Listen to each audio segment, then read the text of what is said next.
What is up, skeletons? We're doing everything in reverse. Today is backwards day. This is my wife, Mitchie. Mitchie, yes. Oh, sorry. He doesn't know my name. What's up, skeletons? We're doing things a little bit in reverse. So this is the background that we have for the part 2 video. So we're just gonna do back and forth on that. I'm over explaining. Hey, what is up, skeletons? This is Viking Scribe with Mitchie. Hi guys. To talk about the film we're about to go see at the Alamo Drafthouse, No Other Choice, directed by Park Chan-wook.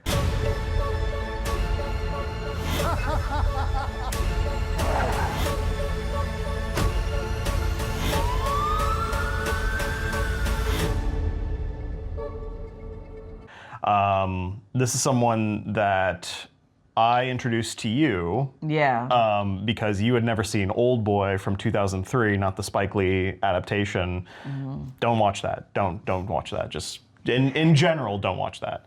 But that was something that that you had never even heard of before. No, I mean, for one, like the Spike Lee version is just completely opposite on how the story's told. Yeah, go watch YMS's breakdown of a comparison of the two. It's incredible. Right, but the great part is when I did get to see the first original version, we got to see it actually at the Alamo Drafthouse, which is where we're going today. Mm-hmm. Yeah, and I kept everything from her on that one, so she had the genuine reaction of the twist. It was such a great experience, and I've not watched anything since, like, from him, like since Old Boy back in 2003. Not directed anyway, like not directly from him, and also like. Either way, though, I'm looking forward to see what he has to say in this story, because he just based on one experience with Old Boy, he's very intentional about each and every scene. Mm-hmm. Yes, there's no wasted time. Yeah. And it's just so great to see someone so invested into every part of the story, and I'm excited. I'm excited for the movie. Yeah, 100%. Like, and it feels very like, I know these are two different directors or two different creatives. Bong Joon-ho directed Parasite. This feels very Parasite-esque. It's about a guy who is, I mean, this is all I kind of know about it from the trailers and kind of what I read about it, but it's about a guy who loses his job at a paper company after being there for 25 years, and he's trying to get a new job, whether I don't remember if it was at the same company or a different company, and he starts killing the competition of that job to maintain his own lifestyle. And there's plenty of social commentary that you can glean from even just the log line of the film. Yeah, definitely a murder mystery with some moments of like, am I really about to do this? Like, you question yourself. It's what it seems like the characters are doing. And it's just like, I love that little play on Parasite, but at the same time, the deadliness that comes with it. I feel like what's going to be coming from like Old Boy-esque, just because he was just like a regular guy that got basically kidnapped out of his own life. Yeah. And then thrown right back into life. So that psychology, like mental shift as your life progresses through these different experiences. That's what I'm really excited for. Like, how are they going to change the person? Yeah, and like the violence that was, purposeful in Old Boy, where each moment of violence, and from what I could tell, like he always uses violence in a very purposeful way, like they're like, for at least from my experience with Old Boy, but also from what I've heard just kind of by proxy of his other films, there's usually like a method to the madness kind of thing, and I mean that, just the breakdown, because I've seen other South Korean films. I don't know if I ever showed you I Saw the Devil. No. But that one is about a cop who goes too far for revenge, and like Park Chan-wook did the Vengeance trilogy. So South Korean vengeance is kind of like it's its own genre in a way. And the reason I bring up I Saw the Devil is like someone who's willing to go. Like, how far are you willing to go for your goals and ambitions, and like to maintain what you already have or what you lost. Like there's a lot of like great drama and conflict within that. Yeah, it kind of reminds me of old soap operas, like the novelas. There's this one, Maria del Barrio. It's basically like this woman that she was from the streets. She got picked up from this rich guy, and she flourishes in their world, and then she basically kind of turns evil and goes on this like revenge spree. I'm missing a lot of major parts just to keep this short. And also I saw that when I was a child. Yeah. But it kind of reminds me of that because there's a certain section of the novella, the soap opera, that is just about her revenge, period. Like that's her focus. And for you just mentioning just now that like South Korean, like there seems to be like a genre for just like vengeance. Yeah. It's really refreshing because I don't think there's enough of a dive into that in media of like that part of yourself as a person. Like how far are you willing to go?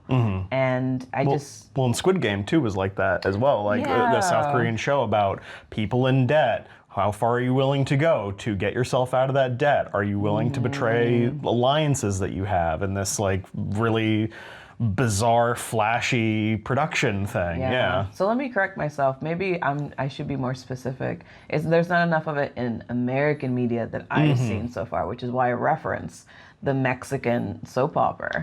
Like it's again from a different country. Yeah, so. There's not really a lot of vengeance media from Canada either. No. I'm sorry. The only vengeance I know in America is like Batman. That's it. Basically, yeah. I mean, I can't think of like, and they have those movies that are like conservative, boomer dad wet dreams of like, oh, like Taken, like, oh, you took my daughter and now I'm just gonna, but like those are so poorly written and so not like, I'm not saying Taken's poorly written, but like there's like a whole like slop bucket of like all those different types of it's very movies. Also like niche of this type of person. Like he has to be trained a certain way, a certain age, and a family, and it's like it's very unrelatable except for that one part of like, well, he's a dad willing to do whatever it takes. It's like, okay, but like in this scenario, it's a regular person just trying to get by, and then he sees opportunities like, if I just take him out. And I'm expecting it because the last South Korean film we watched was Mickey 17, and while I liked the first half of that movie more than the second half, I didn't think it had as much.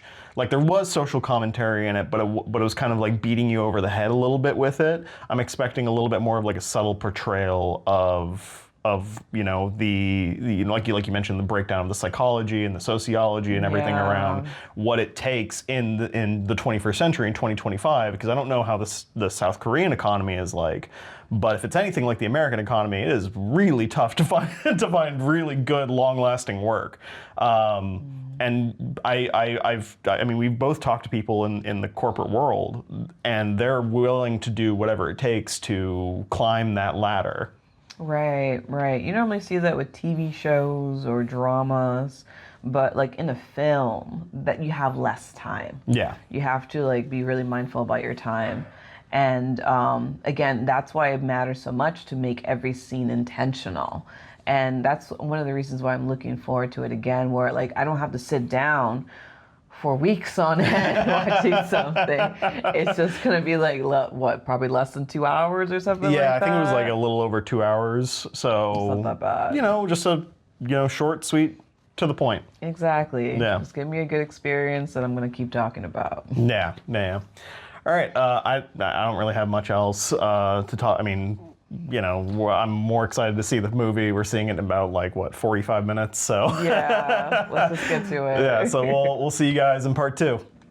Hey guys, this is our part 2 on our thoughts of No Other Choice by Park Chan-wook. We just saw it on Saturday at the Alamo Drafthouse, and I think it was. This is our second Park Chan-wook movie. Yeah. And I think that for largely, we both came away really enjoying it. Mm-hmm. Yeah. Yeah, I definitely, if anything, I'd like to see it again.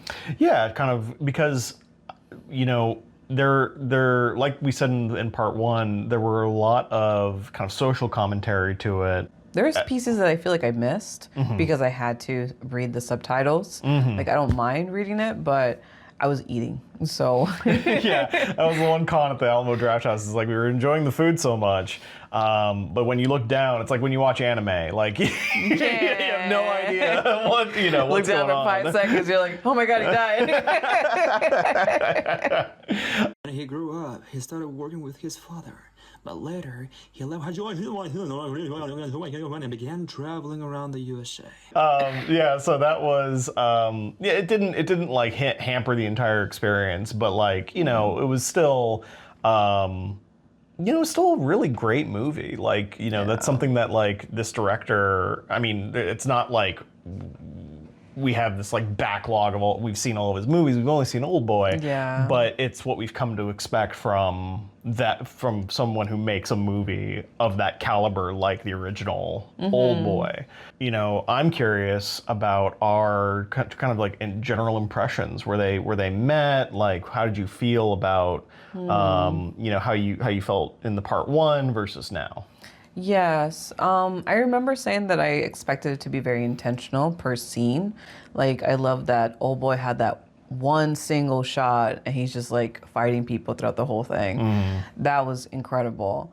And here I was like, I wonder how he's gonna, like, maybe there is gonna be that, or what's gonna happen throughout the story of this film. And it was very... it was slower paced than I expected, but not in a bad way, because it built on itself. So yes, it was definitely still intentional, and it was relatable, and it was still in that sense of like, you kind of lost a sense of yourself, like as seeing that person, the main character. I'm terrible with names, so I'm not even gonna try. You Man Sue. There you go. The list of the names over there. We know who they are. We know what roles they played, but just we're not as familiar.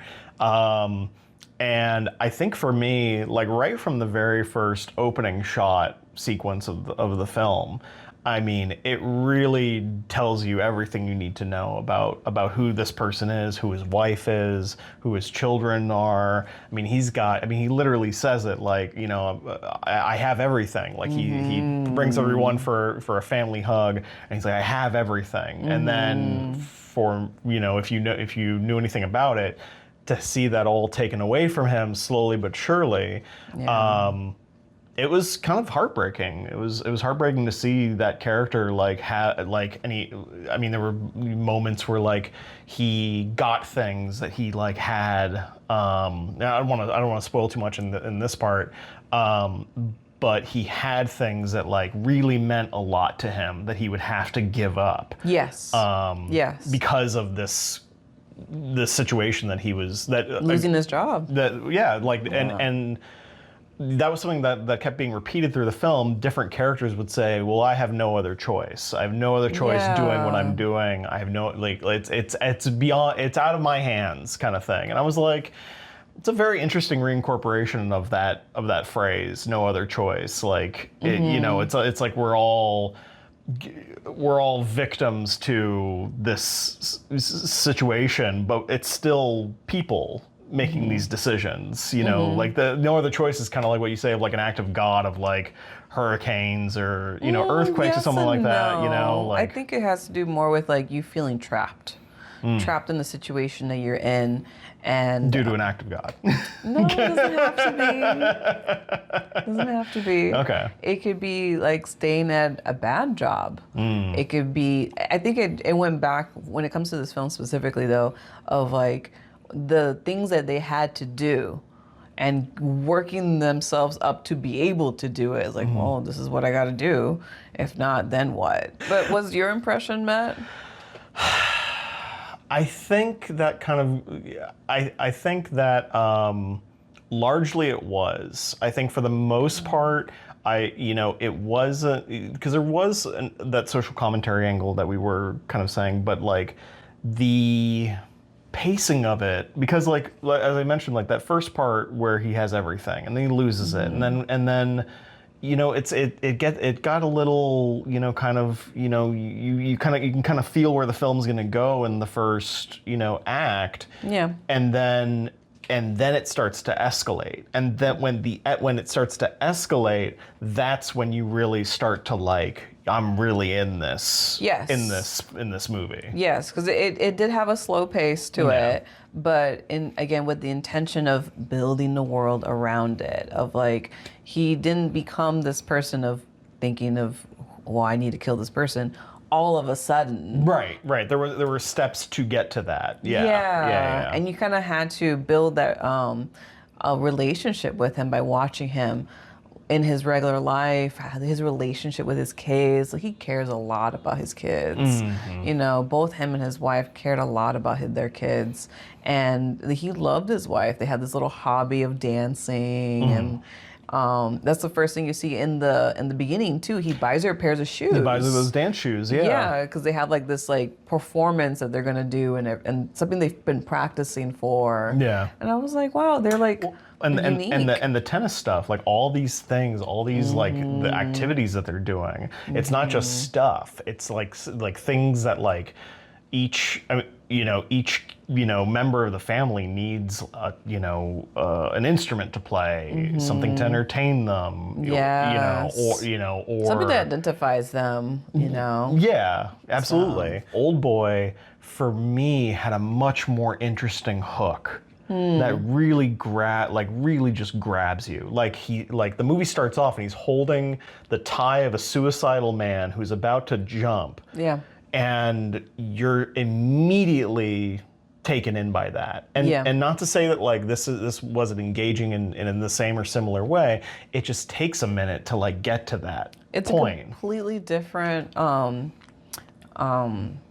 because the thing is that it's still a regular person getting thrown in a crazy situation. The beginning was definitely opposite in how it began. It wasn't as exciting, but it was still engaging because you definitely got a moment with this family. And as it kept going, I didn't mind so much that it was like a slow tear of this person's heart of like, these are all the things I love that I've been able to provide for my family and myself. Yeah, the old boy guy only really had like his daughter, that he wasn't really like living, like meeting those expectations. And yeah, and it did start with that guy, he was holding a tie, and then it went to him being like drunk and then being like on the phone. And so then it became slower in that aspect. Considering that this is about a family, and this is also about a family, like, it's not like royalty. It's not like some president's daughter or something. It's like some guy that works with paper. What specifically is he doing with his paper? I have no idea, but he works for a paper company. Manufacturing, he's hitting a big like roll of it at some point. Checking to make sure it gets printed correctly. Great. I forgot that was a job. So I can understand where you're coming from of like, but it needed to be that way. And I'm actually surprised that you were a little impatient about the pacing of it, because like when I think of other movies that I've been impatient about the pacing, like Blade Runner. I love Blade Runner. It takes like 20 minutes to start. That and Alien. I've had people watching those movies, and people are like, "Oh man, this is so." But to me, it's like to bring you more into the world with less. And that's this. I'm not saying it's wrong. I'm just saying the impression is different. Yeah, that's what I'm saying. I'm surprised. Like, the expectation was different. Yeah. Because all I was doing, because I was only comparing it to Old Boy. But yeah, it was intentionally that way so that you can give off that vibe, I think, of, or receive the vibe of, this is just a regular guy that feels like I've made it. I've brought my family with me. We're here. We're enjoying life to the fullest. Right.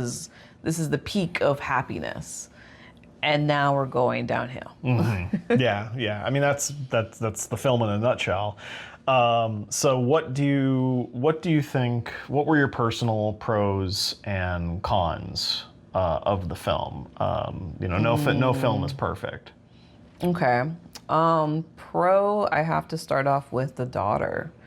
I was a little intrigued the more I looked at the daughter, the more I was like seeing her behavior, which seemed a little autistic, neurodivergent. Yeah.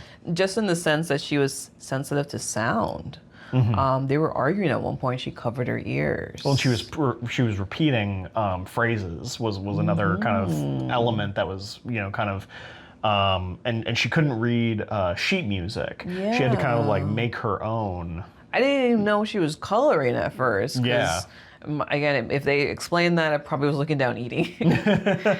But later on, when you see like, oh, it's because of that's how she understands music. That's how she's able to make her own music. I loved her more and more because, like, I remember at one point she was watching TV, she's watching somebody else perform, and she slowly, like, inches herself closer and closer to the TV. And she has her arm like this, like, practicing. As if it's, like, the cello. Yeah. And I'm like, you have to be very dedicated for you to use yourself as a prop to practice while you're watching something. Yeah. And it reminded me of times when I'm trying to master a hobby, which is like my painting.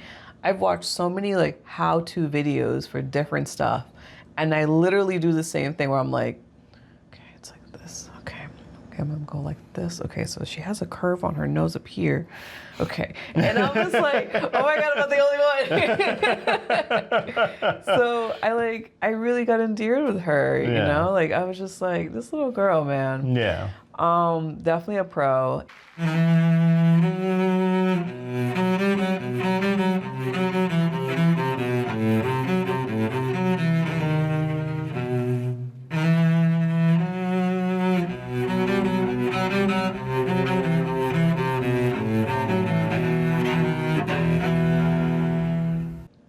Then the way, I'm gonna go with a con.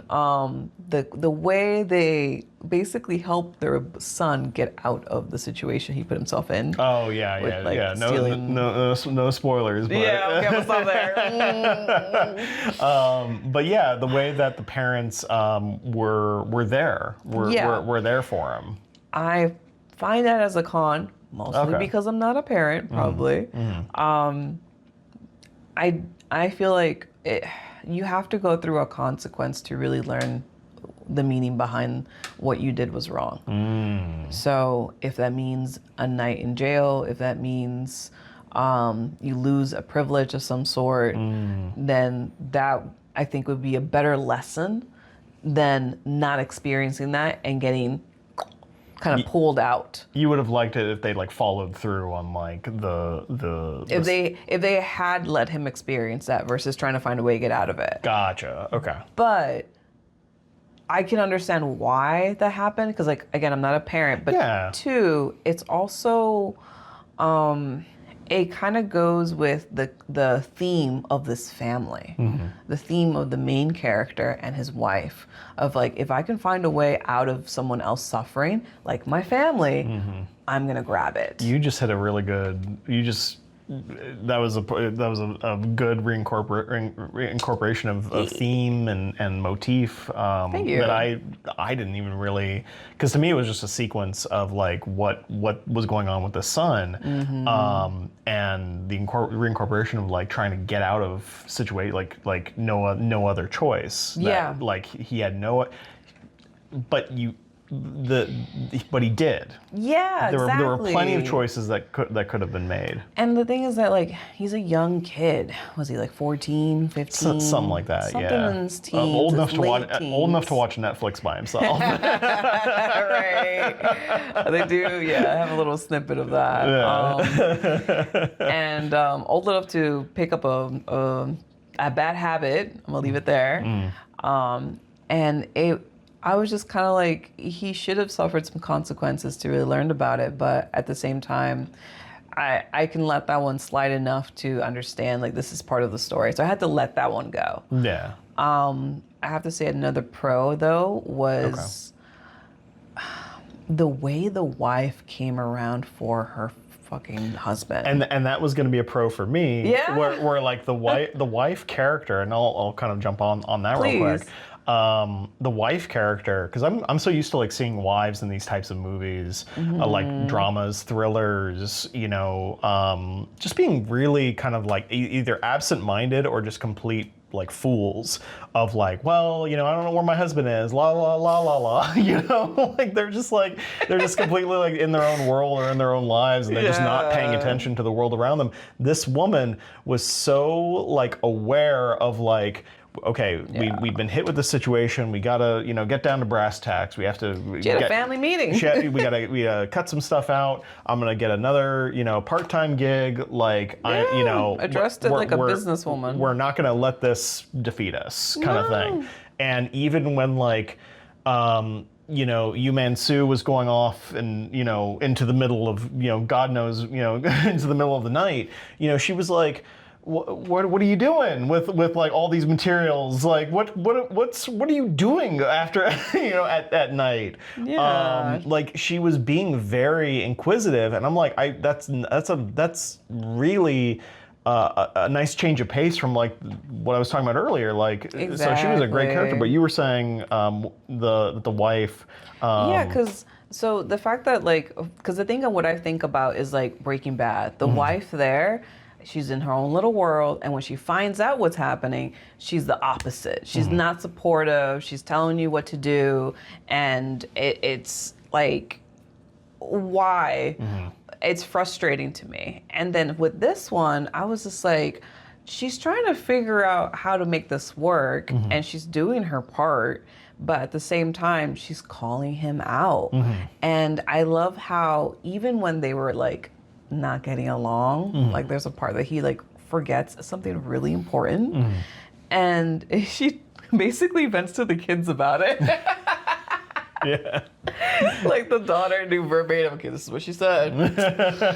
And he was like, when he heard that on the phone, he's like, oh no, it's a thing today. I gotta go deal with that.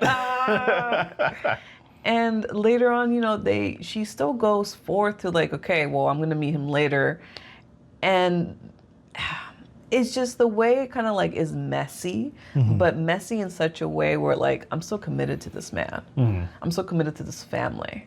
I'm so committed to making this work as much as possible. And even if like, when she suggested like, stop doing this paper thing and just do something different, and he did it. And she was like, all right, fine, let's keep going then. She was back to being the supportive wife. So I love the strength that you see in the women in this film, especially the wife. Yeah, like, and especially with, you know, from what I've learned about at least like Japanese women, there was a period of time back in the day where they were just like considered like second-class citizens. So to see this like this progressive wife kind of like rising to the occasion kind of thing. Yeah. I mean, that was really, really refreshing to see. I don't know how it is in like South Korea. I'm least familiar. I mean, conservative, based on what little I know. I'm not a historian. Right. But conservative places tend to put women as a second-class citizen in general. So that's understandable. Yeah. What about for you? So, I mean, as cons go, I'm going to save that for when we talk about the ending of the film. Oh, okay. Because I think the ending of the film runs in opposition to the film itself. But again, we'll get to that later. As far as favorite scenes or sequences for No Other Choice, I think mine easily was when he is approaching his first victim, and he's tried a couple times. He's tried a couple times to to get this guy because he's trying to take out the competition of this job that he wants. There is a use of, and I made a note here of the usage of diegetic music, where he is just like the applicant, his first target is drunk as a skunk, completely out of it. And Yu Man Su comes in, and they're like shouting over each other because the music in the stereo or the record player is like maxing volume. So they're having to like shout back and forth at each other. And this explains diegetic how though? So thank you. You're So diegetic music is music that you hear within the world. So anytime like the little girl was playing the cello, anytime like a record player was coming in, anytime that the world and the characters are kind of in unison, that's diegetic music. Right, interacts with the world in it, and they're aware of it. Yes, and non-diegetic music is music that occurs in the score or in the soundtrack. You know, the example I was giving you earlier was like in The Dark Knight. You know, Hans Zimmer's score in the background. No one is commenting or pointing. Or like, It would be funny if he was playing that while he was driving, though. what is this music? Where is this coming from? Like you just hear someone like in their office like typing away and like. Yeah, so it's like muffled like Hans Zimmer. Like. That'd be so funny. Someone in the alley just like, oh my God, what was that? Oh, Jesus Christ. So yeah, that was my favorite. And then the chaos escalates, and you know, it just the whole thing just goes completely awry. Yeah. But what about you? What was your favorite scene or sequence? Oh, there's so many. It could be the same one. No, it's really great. I can't pick the same one. There's no way. Okay, let's see. I want to say one. I feel like I have to pick more than one, but for now, the main one that comes out is kind of gross, and it's basically he gets bit. He's like out in the wilderness. Yeah, that was weird. That was so weird. Yeah. And That was your favorite? It just stands out. Okay. It's not a favorite. Okay. The thing is that what I liked about it is afterwards when he's on the phone on the bed telling his wife that like he got bit by a snake, he's like looking up what you should be doing instead. You know, and it's the complete opposite of what happened. That's why I loved it. That I'm gonna keep this in because the usage of humor in this movie was so much better than I've seen in a lot of films. 'Cause like you said, he's looking at that phone, going like, "Oh, you're actually not supposed to do that at all." Yes. I'm just like, he's like, what? Oh my God. And then like to piggyback off of that, when he goes back to the scene and it's like the same kind of area, he sees this little piece of stick that's kind of thick, and like he sees it's like, and he has a stick that he hits it because he thinks it's another snake. Oh my God, like those human like interactions that you're like, I would act the same way. Oh, 100%. And more like someone else has done the same thing. And that's what like, that's what made it stick with me. Like, I don't know if it's my favorite, but that ending part of like, oh my God, it was great.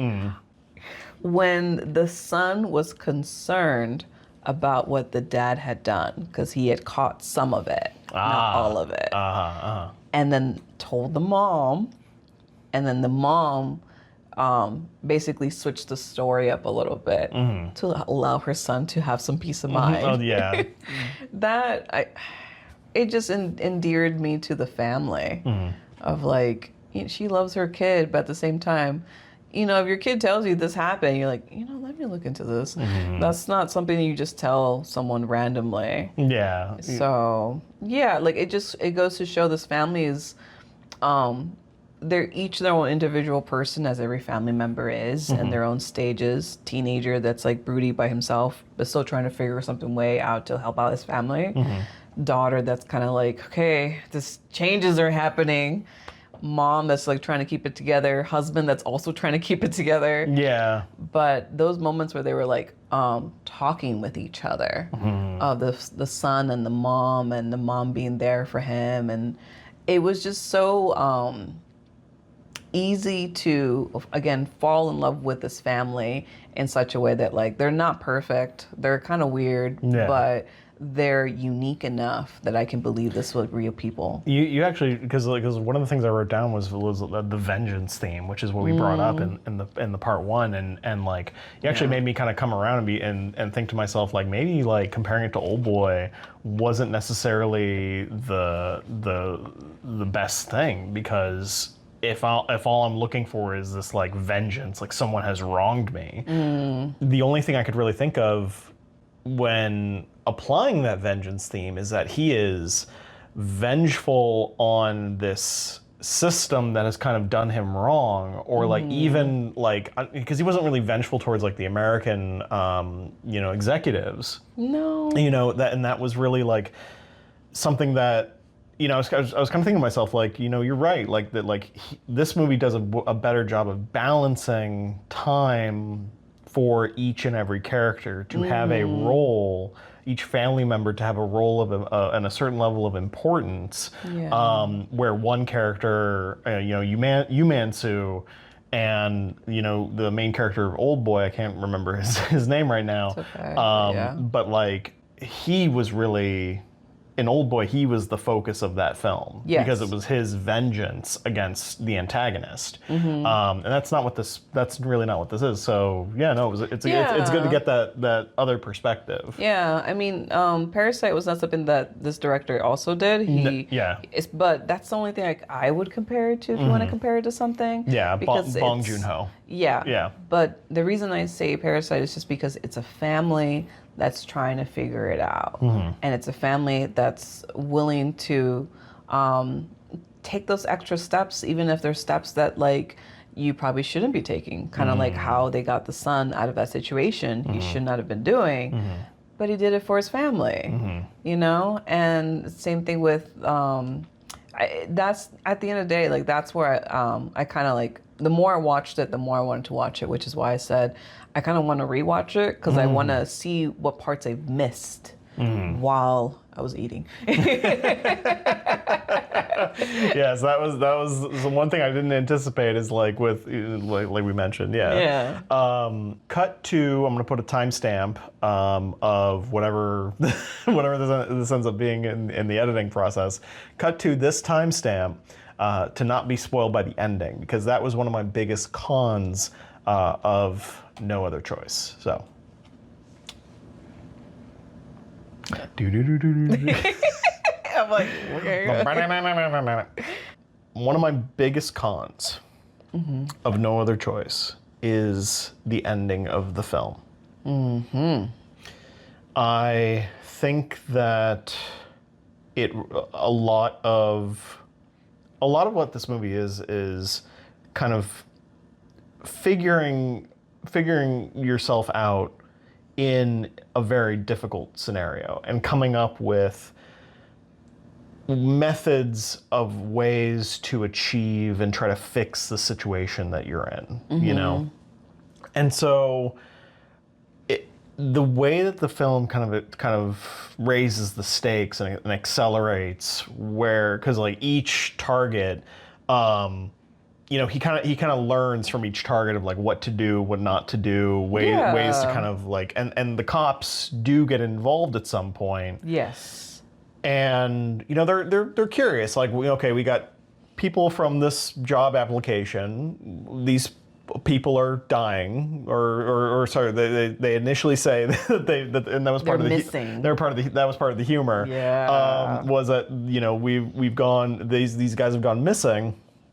And the main character's like, well, have they? Or I can't remember if they died, or something to that effect. Something about like they died, and you're like, we didn't say that. Or I'll let you guys know if I go missing. That was the last part, and they both looked at him like, why would you say that? This is not a joke, sir. Yeah. This is not a joke. I'm like, bro, you're being awkward as. But, so yeah, the cops are getting involved. People are going missing. It's getting more and more like ridiculous, and the film ends in such a way where everything's just kind of happily resolved. Yeah. And that's like they get their house back. The girl's a prodigy at cello. Yeah. Wife can go back to her tennis matches. No consequences really to speak of, and that was something that like ran, and it's part of my like what's the message thing, is like there were certain elements of different targets that served a message that didn't really necessarily fit with that ending. Yeah. Like the one character Gu Bianmo, he was just completely like he wasn't even really looking for work. You know, Yeah. he was just like hoping. He was going. He was very casual about it. Yeah, he was going to interviews. Like he was saying, like, "Oh, this is gonna be the one," or like he was just very like doe-eyed, and like his wife really had none of it. Yeah, I mean, she was calling him out. He was drunk. Yeah, he was just, you know, Depressed though, too, I think, because Yeah. like he got pulled out from his comfort zone. Yeah. And then for him to like just want it back. That's it. Yeah, Just- that's all he wanted was to go back to back to the way things were. And so for the ending to do that for the main character, Right. and that's great, but at the same time, like that's really unrealistic. Like I think to like Goodfellas, like you live this life of crime, you kill people, you do these terrible things. There should be some kind of consequence. I mean, even in Wolf of Wall Street, with how huge the lavish lifestyles that they lived, and these big kind of and like maybe I'm thinking of it as like a crime murder thriller or something like that, when, you know, maybe that's not the point, but like if this is in the real world, there should be like some consequence for actions, Yeah. like killing people. I mean, the consequences were there, but they're very few. Like, because in my opinion, there was a consequence where his son was kind of like losing his way and trying to do stupid shit to find ways to get fast money. And then the fact We're that, in spoiler section, so yes, yeah. great. But and then also with the daughter was like really sad about her cello lessons being like stopped, and he felt so bad about it. And then also with the relationship between him and his wife, it was rocky. It was very rocky. And I mean, part of it was because he was doing this thing on the side, but he also was accusing her of like cheating because of the doctor, the ouch. What was it? Ojinho? You call it Ochiho? Anyway. Or ouch? Yeah, Ouchie? he accused her of cheating, and they went in on this whole like argument. So Yeah. like, I think that there were consequences in the relationships he had, but at the same time, not permanent ones like what you were looking for. So I don't know.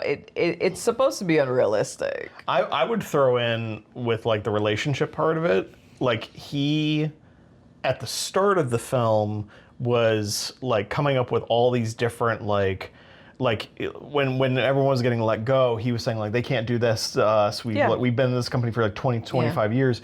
And maybe another consequence that I may have just, you know, kind of fell to the wayside for me was he went back to the factory or went to the Paper Moon factory, and it was completely automated.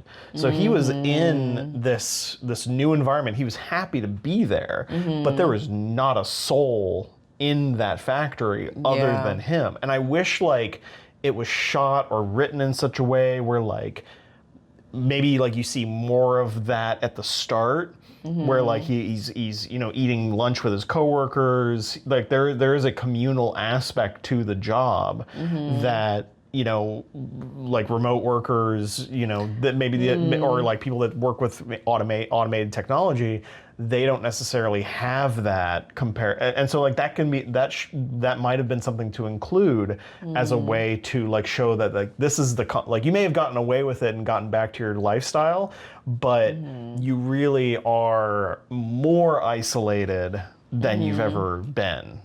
Yeah, I mean, I think if the movie had continued like a month, 3 months after he got the job, maybe he would have felt that way, because it did start with him giving this like speech basically with his coworkers of, okay, this is what we're going to tell them, that you can't cut off these people because of X, Y, and Z. Right. And it sounded like a pretty good speech. Yeah. It was like it was like 3 guys. I'm saying like there should have been a lot more. But then the way it executed kind of fell apart. So at the end of the day, once he lost his job, things kind of fell apart anyway, including those colleagues, those relationships he had, which is very normal in day-to-day life. Like I've had so many different types of jobs, and I've kept in touch with a few people from those jobs, very few.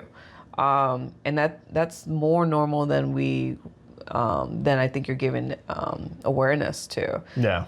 So I feel like you're kind of going back to that mindset though of like comparing it to Old Boy of like I need something dramatic. Well, not so much. Not so much. I mean, Old Boy ended very kind of on a solemn note. Yeah. But I'm saying like there should have been more of for the main character, not just returning back to normalcy, because like he's been on this like, because that's in a film a character should.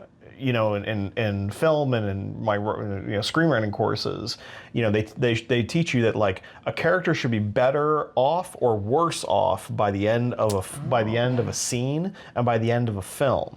What state is the character kind of existing in back in this world? And so a return to normalcy, there needs to be like not a dramatic shift, but like a noticeable shift. And for me, a noticeable shift was that automation, but I wish they kind of like hit that kind of a little bit more, brought that more to the surface. They did it in subtle ways, because like I do remember how they were saying in the interview that the lights would be turned off. Were you okay with that? Because everything's automated. And so as the movie ends, you do see the lights turning off, and it's just him walking around with these machines. And I'm like, that's kind of sad and creepy. Well, I think you and I had a thought of like, is this going to happen again when automation is like fully independent of humans? Like, so in some ways, it kind of like it makes a fear kind of come to life in what we have now, with people losing their jobs, being replaced by machines, and trying to find a job. So. I find it ironic that you want a consequence in this particular part of the movie, and I wanted a consequence for when it came to the sun. So again, it's not a perfect movie. No. There were parts of it that we liked in certain ways that like we personally would have liked to have seen a little bit more emphasis on. Yeah. So I hear you, and I understand where you're coming from. Thank you. Wow. So now comes everyone's favorite part: is what's the message? What did we take away from No Other Choice? I give you the floor. My turn. Okay. For me, to put it in short, sweet message, comfort comes at a cost. It is something that, sure, you can strive for, you can try to keep as much as possible, but expect to pay some type of price. So, for him, his price was obviously he had to take some people out and be very uncomfortable. Yep. Risk himself and losing his livelihood and all these different things. But also, I loved how, and some of the people he came across to get rid of, they lived a different version of what life could have been for him. Where the guy was like the drunk and, okay, so for that character specifically, where his wife was an actress, he even kind of got frustrated with the guy and said the same thing the wife was telling him, like, why don't you get the job at the cafe and things like that. That you could have been set up for, like you could have been set up for, like you could have just, if you just didn't do paper, if you weren't just stuck on paper, then you could have at least like had this cafe. Or just move on from it in general. Yeah. So, and it was kind of like exactly what his wife was telling him. So I thought it was interesting that you are kind of seeing a reflection of yourself, saying the same thing someone else is telling you, and you're still doing it.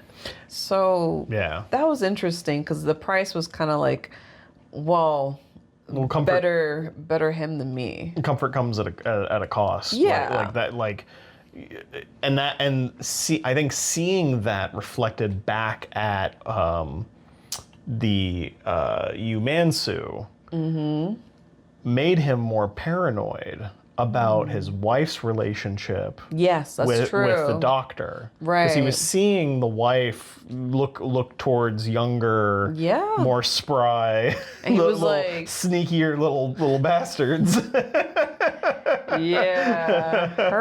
His wife's boss was very nice. Yeah. A little too nice. But and then also in the other person that was his victim, that this guy had kind of moved on. He was like working at a shoe company, right? Because I had left for a moment, but when you told me that basically this guy had moved on from making stuff with paper, it was as if, again, another picture of what his life could have been if he had decided to let this go. Right. You know, Right. and let me use my skills for something else that could like still help me pay the bills. And I was just kind of like, it's so interesting that this person decided not to pay the price of comfort by sticking with paper no matter what. He decided to become uncomfortable and try something different.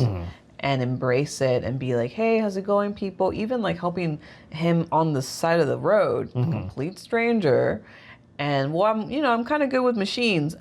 The cost that's associated. Right. So that's where I kind of saw like a rhyme with it, where like everyone kind of pays a type of price.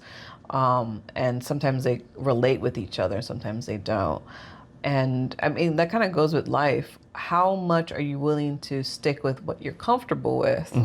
And are you willing to pay the price for it? Like, someone can have a job they don't really like, and then they're like, well, the pay is good, but you're not really going anywhere. Yeah. You know? So it comes at each individual's, own...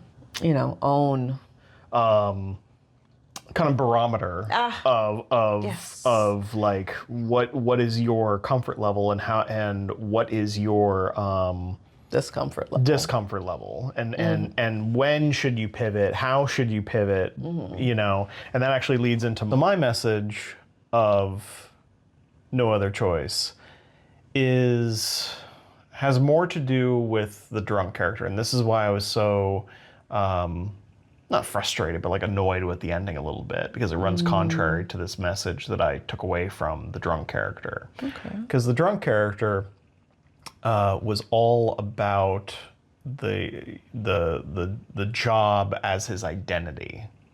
Yeah. And that was something that, he was having a picnic with his wife.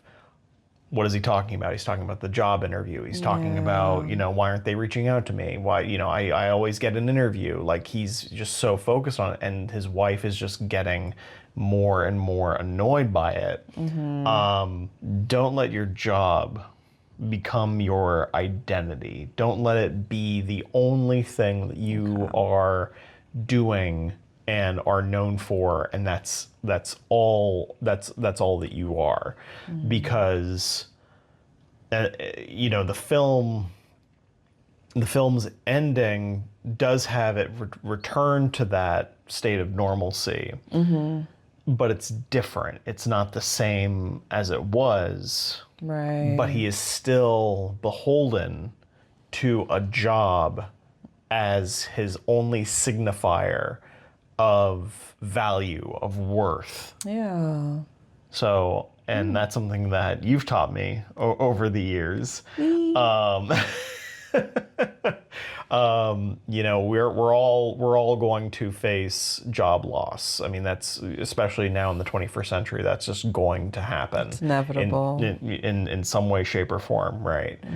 And the important thing is to not lose sight of what's important and what's valuable, and that's where you're talking about with the family kind of element to it. You have to stay strong as a unit, and you can return to it, but it won't be improved. there will be some sort of like chipping away that has occurred, I think is also something that I'm kind of coming up with on the fly. You know, there is some sort of difference. You know, that kind of makes me, when you say chipping away, it kind of makes me think of like literally like a statue being like shaped, you know, like you think you have it like already ready to go, but then you change one small thing. You think you're done, right? Yeah, and now it's like completely different because you changed this one small thing. So I think that just because you have to change to adapt to this new life without the job, and you have to adapt by maybe losing a couple privileges or luxuries. I think that's a better way of saying it. Luxuries. It doesn't mean that it's gonna diminish the value of your life, because you can still live a very full life with simple things. You know, and if anything, it makes those simple things even more important. Like for me, I love good food, so seasoning is key. Right. You know, but like survival, like that's the thing. You know, and you know that was another reason why I love the wife character, is that she was just she was in survival mode, and her husband was in retention mode. I have to keep everything the same. So yeah, that's what I and we took away from No Other Choice. If you like what you see, if you got to this far in the video, that must mean you really like us. Like and subscribe, please. Yes, like, subscribe, comment. We're like, subscribe, comment. We're open to recommendations. If you guys want us to watch a movie and have us go in completely blind, I'm a little scared. Yeah, no, as long as it's not anything like a Serbian film, then I'm totally fine. But you know, it's great to see other suggestions where I never would have thought of that unless someone else from a completely different world would have suggested it. Right, exactly. Yeah. So, yeah. Enjoy. Have a good day.